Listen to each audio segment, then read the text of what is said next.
bagaimana membersihkan hati dari penyakit-penyakit. Tazkiyatun nufus. Kalau dalam bahasa ulama itu disebut tazkiyatun nufus. Penyakit hati itu dalam bahasa Arab marad atau amrod. Di dalam surat Al-Baqarah Allah menyebutkan A'udzubillahi minasyaitonirrajim. Fi qulubihim maradun fazadahumullahu marada walahum 'adzabun alimun bima kanu yaktibun. Di dalam hati mereka fi qulubihim maradun, ada penyakit. Tahu nggak teman-teman penyakit hati yang paling berbahaya itu apa? Baper? Apa penyakit hati yang paling berbahaya yang dampaknya itu bisa kemana-mana? Kalau dalam fisik itu kayak kanker gitu. Bisa menjalar, dia bisa sampai ke seluruh tubuh kemana-mana gitu penyakitnya. Udah diamputasi kadang-kadang belum menghilangkan sel kankernya. Udah di kemo berkali-kali ternyata belum mati juga tuh sel kanker. Dia makan, dimakan oleh sel kanker. Dia minum, di transfusi darah misalnya, darahnya dihabisin sama sel kanker. Sebahaya itu penyakit hati. Apa penyakit hati yang paling bahaya? Cinta terhadap dunia. Dengki. Penyakit hati yang paling bahaya itu adalah ragu kepada Allah Subhanahu wa taala. Itulah penyakit yang paling bahaya. Itulah ibu dari semua penyakit hati. Dengki, cinta dunia, dendam, susah memaafkan, galau, khawatir yang berlebihan, berputus asa, semua itu lahir dari gara-gara dia ragu kepada Allah Subhanahu wa taala. Sehingga Allah mengatakan di dalam surat Al-Baqarah tadi, fi qulubihim marad, di dalam hati mereka ada penyakit, satu aja. Allah nggak mengatakan fi qulubihim amrad. Di dalam hati mereka ada banyak penyakit. Tapi Allah mengatakan fi qulubihim maradun, cuma satu penyakit.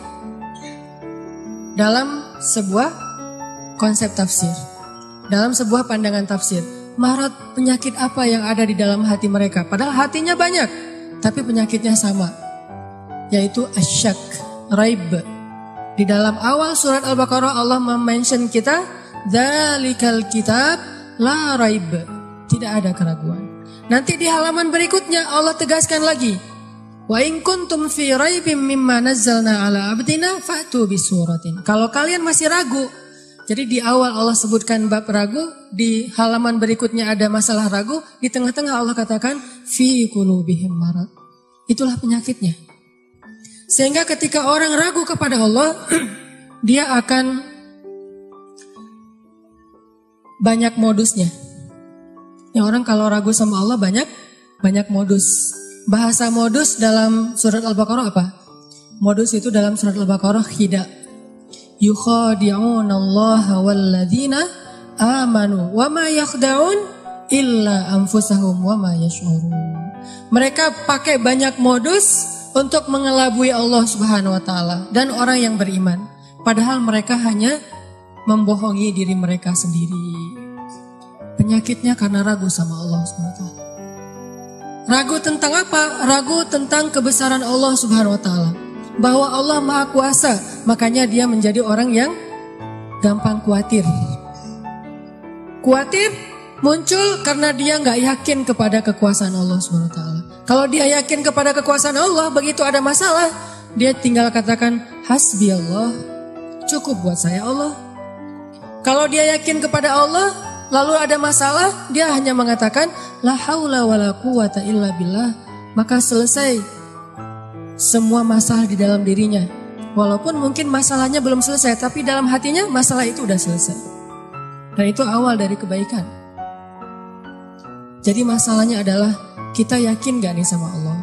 Masalahnya adalah gimana cara kita keep the faith, belajar untuk menjaga terus keimanan dan keyakinan kita kepada Allah Subhanahu wa taala. Ini yang menjadi masalah kita dalam hidup.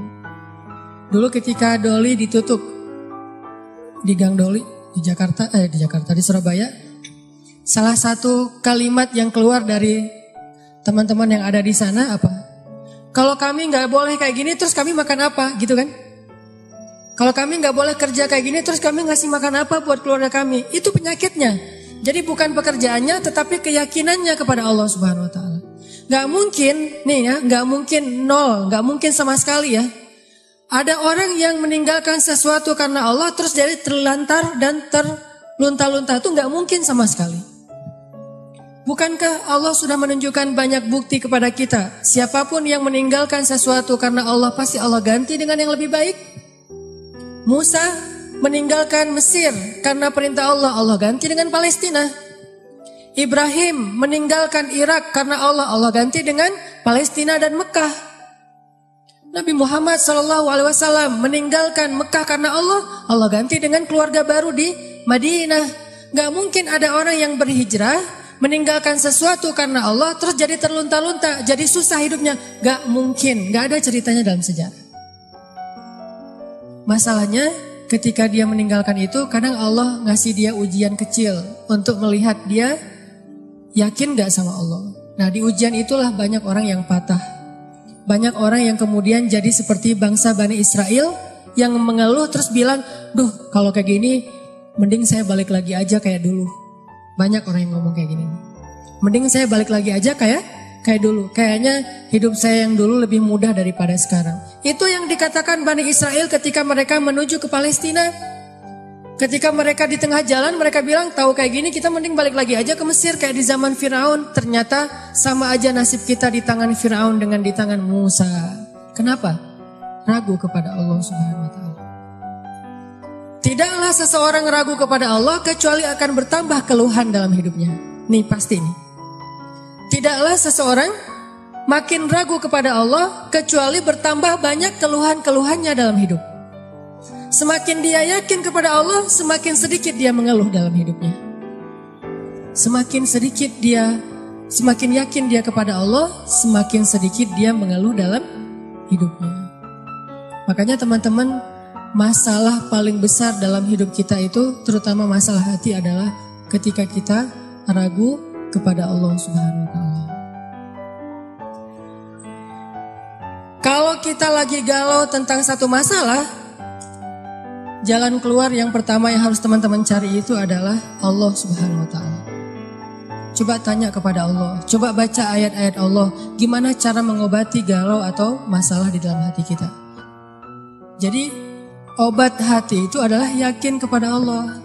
Dan cara yakin kepada Allah, baca firman-firman Allah Subhanahu Wa Taala. Allah berjanji di dalam banyak ayat untuk bisa menjadi iman, menambah faith, menambah keyakinan di dalam hati kita. Tinggal kita baca aja. Banyak banget ayat-ayat kayak gitu. Teman-teman bisa baca minimal banget teman-teman bisa baca di surat Hud ayat 6. Coba baca surat Hud, surat 11 ayat 6. Ini juga ayat untuk ngecas iman kita. Apa kata Allah di ayat 6 surat Hud? Bismillahirrahmanirrahim. Wa ma min dabbatin fil ardi illa 'ala Allahi rizquha. وَيَعْلَمُ مُسْتَقَرَّهَا وَمُسْتَوْدَعَهَا كُلٌّ فِي كِتَابٍ مُبِينٍ. Gak ada satupun hewan yang melata di muka bumi illa 'alallahi rizquha, kecuali Allah yang menjamin rezeki bagi mereka. Terus kenapa kita khawatir? Kenapa kita galau? Kan Allah yang menjamin, dan jaminan Allah itu sebaik-baik jaminan. Dijamin oleh perusahaan asuransi atau finance, itu aja kita udah yakin gimana dijamin oleh Allah Subhanahu Wa Taala. Kayak ada orang yang ngambil asuransi kesehatan, dia nggak khawatir dengan sakit. Ada orang yang mengambil asuransi kendaraan, dia nggak khawatir kelecet atau terjadi kecelakaan, dirampok atau dicuri kendaraannya. Ada yang total loss only misalnya atau all risk. Dia gak khawatir, kenapa? Ada yang menjamin. Ada orang yang mengambil asuransi pendidikan, dia gak khawatir dengan harga pendidikan yang semakin mahal karena ada jaminan. Kalau kita masih sering ragu dan sering khawatir dengan hidup kita, berarti kita nggak yakin dengan jaminan Allah Subhanahu wa Ta'ala. Makin kita yakin dengan jaminan Allah, makin hilang rasa khawatir dalam hidup kita. Tenang ajalah, ada Allah. Ketika kita ada masalah sedikit, kita tinggal klaim. Dan mengklaim asuransi Allah itu lebih gampang daripada ngeklaim asuransi manusia. Ngeklaim asuransi manusia tetap aja ada biayanya. Tapi ngeklaim kepada Allah itu nggak ada biayanya, nggak perlu pakai nomor antri, nggak perlu jauh-jauh keluar dari rumah. Kita tinggal mengangkat kedua tangan kita mengatakan Ilahi, Robbi, saya ada masalah nih. Tetapi Engkau Maha Besar. Dan setelah itu hati kita akan langsung tenang. Ini teman-teman, di antara obat terhadap semua penyakit hati itu adalah belajar yakin kepada Allah Subhanahu wa Ta'ala. Teman-teman bisa baca juga nanti surat Al-Mulk. Ini surat yang benar-benar ngebooster hati kita. Jadi sesi pertama ini saya pengen sharing. Ternyata kalau kita pengen menghilangkan semua penyakit hati kita, mulailah dari belajar iman, belajar yakin kepada Allah Subhanahu wa Ta'ala. Kalau kita pengen belajar menjadi orang yang menjalani hidup itu penuh dengan keyakinan, penuh dengan harapan, orangnya optimis, caranya belajar yakin kepada Allah Subhanahu wa Ta'ala. Dan salah satu cara belajar yakin kepada Allah, baca ayat-ayat Allah, terutama ayat-ayat booster tentang kebesaran Allah Subhanahu wa Ta'ala. Inna fi khalqis samawat, dalam penciptaan langit. Bukan cuma di langit, tapi penciptaannya, prosesnya. Inna fi khalqis samawati wal ardi wa ikhtilafil laili wan nahari la ayatin li ulil albab. Langit, bumi, silih bergantinya malam dan siang atau musim. Di situ ada bukti-bukti bahwa Allah Maha Kuasa. Kalau itu aja buat Allah gampang, cuma kun fayakun, apalagi cuma ngurus kita yang cuma kecil dibandingkan langit dan bumi. Kita itu dibandingkan langit dan bumi gak ada apa-apanya. Kalau langit dan bumi aja buat Allah gak ada apa-apanya lagi, apalagi kita. Jadi intinya teman-teman, kenapa kita khawatir kalau Allah menjamin kehidupan kita? Kenapa kita khawatir kalau Allah berjanji menolong kita? Kenapa kita khawatir kalau Allah Subhanahu wa Ta'ala tidak akan menyia-nyiakan kebaikan kita? Ada orang yang pernah gak nyesel bantu orang lain gara-gara ternyata orang itu akhirnya nyakitin perasaan kita? Duh, saya nyesel dulu bantu dia. Duh, saya tahu gitu gak bakalan saya mau baik-baikan sama dia. Duh, nyesel juga saya kemarin udah nolongin dia segala macam. Nyesel juga saya kemarin ngasih tahu ke dia. Ternyata ujung-ujungnya dia malah menyakiti saya, mengkhianati saya, nikung saya dari belakang. Gimana? Apakah kita merasa amal kita jadi sia-sia? Enggak. Kalau kita bertransaksi dengan makhluk, mungkin sia-sia. Tapi kalau kita berdagang dengan Allah, enggak ada yang sia-sia. Sehingga tetap tenang. Lagi-lagi baliknya ke Allah Subhanahu wa Ta'ala. Begitu kita merasa dikhianati, disakiti, ditikung, dianggap bukan siapa-siapa, gak ada apa-apanya, kita tinggal mengatakan hasbi Allah, bagi saya cukup balasan dari Allah Subhanahu wa Ta'ala, bukan balasan dari manusia. Ini teman-teman untuk sesi pertama tentang amradul qulub fi qulubihim marad. Salah satu penyebab kita sering gak nyaman dalam hati kita itu, dan kalau hati udah gak nyaman, pasti yang lain ikut gak nyaman. Coba, susah banget kan membedakan ekspresi wajah yang tidak sesuai dengan hati kita tuh susah. Tetap aja gak akan setulus kalau kita tersenyum dari hati. Senyum terpaksa itu beda banget. Kita pengen tersenyum tapi hati kita terluka, kan gak mudah itu buat kita. Makanya hati itu mempengaruhi seluruh kehidupan kita. Benarlah sabda Rasulullah, kalau dia baik, semuanya ikut baik. Kalau dia buruk, semua ikut menjadi buruk, terpengaruh banget. Sehingga kalau kita pengen memperbaiki hidup kita, mulai dari memperbaiki hati kita. Dan awal dari memperbaiki hati itu adalah perbaiki yakin kita kepada Allah Subhanahu wa taala.